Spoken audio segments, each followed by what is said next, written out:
de maro azy ireo fitsapana na de misy azy ireo fisedrana tsy manino na fa any amparany any izany retry izany ho fifaliana ihany na de misy azy ireo fahorina na mandalo ady sy fijaliana tsy manino na fizany retry izany Jesosy no miady ho aetrany Jesosy any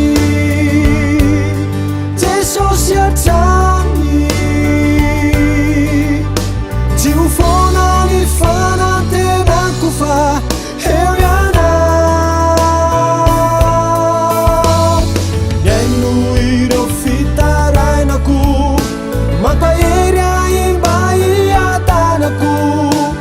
Jesosy vatolampy eriko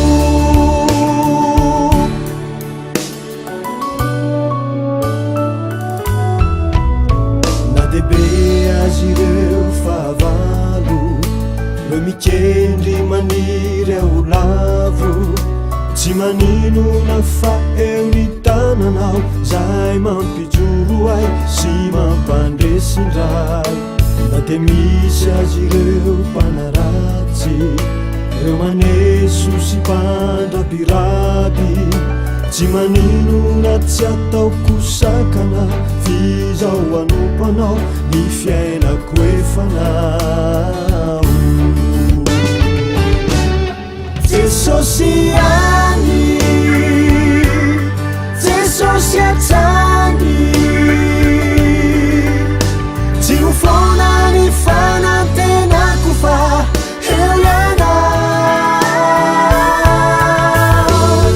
miaino ireo fitarainako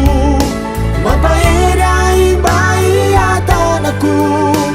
Jesosy vatolampy eriko Jesosy any Jesosy atrany tsy ho foana ny fanatenako fa eo ianao miaino ireo fitarainako mampahery aimba iatanako Jesosy vatolampy eriko Jesosy any Jesosy atrany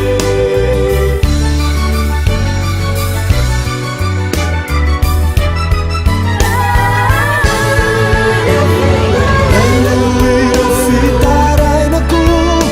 mampahery aimba iatanako Jesosy vatolampy eriko miaino ireo fitarainako mampahery aimba iatanako Jesosy